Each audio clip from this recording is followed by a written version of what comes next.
How to Keep Your Cool and How to Die present Seneca's thinking on the problem of disruptive emotions, anger in the first case, fear of death in the second.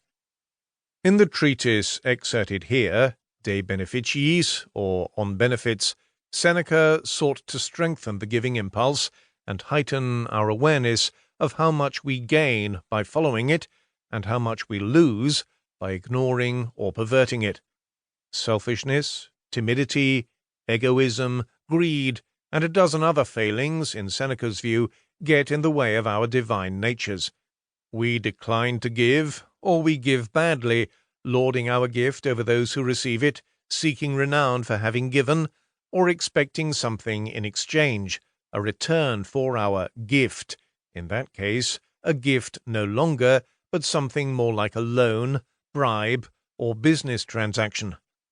On the other side of the gifting relationship, we often also get badly, without the sense of gratefulness that makes us want to be givers ourselves.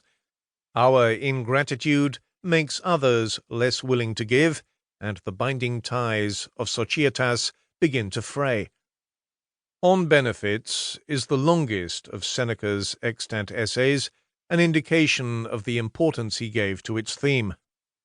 He may well have added to it over time, for the last 3 of its 7 books have a very different tenor than the first 4, and the 7th book contains some off-topic material that feels like a later accretion. Even after completing it, he still had more to say on the subject, for he devoted one of his moral epistles to the same subject, characterizing that letter as an extension and expansion of On Benefits. A portion of that letter is included in this volume. Its publication date is known to be 64 AD, just before Seneca's death. On Benefits might have been composed at any point during the 8 years before that, or perhaps over much of that time span.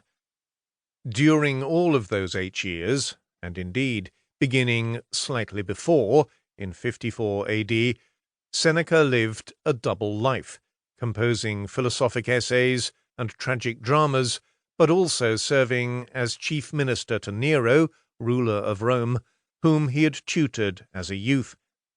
Nero succeeded to the role of princeps, what we now generally term emperor, at 17, an age at which he badly needed the advice and moral authority of an older man. Seneca, a respected statesman, writer, and thinker 3 times Nero's age, provided the new regime with that authority.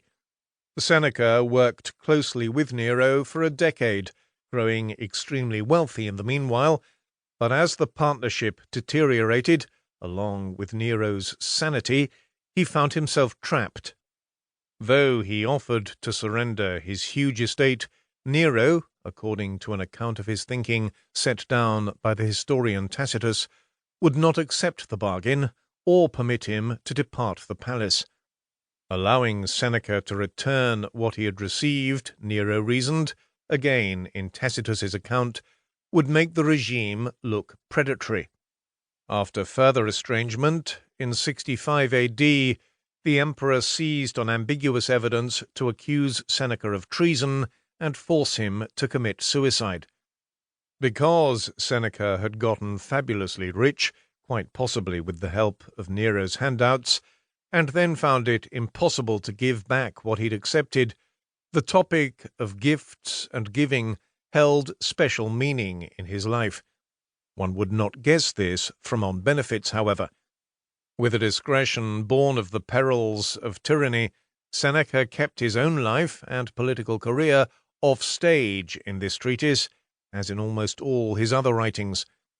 Even when he refers to attendants of royal power who keep petitioners waiting before dispensing favours, he gives no hint that he himself was, on most mornings, surrounded by such petitioners, clients, clientes in Roman parlance, who needed imperial help and sought Seneca's support. Thus, Seneca's paradoxical position at Nero's court, a powerful man, capable of dispensing favours, but also a prisoner of those he had received, underlies this text. Just how much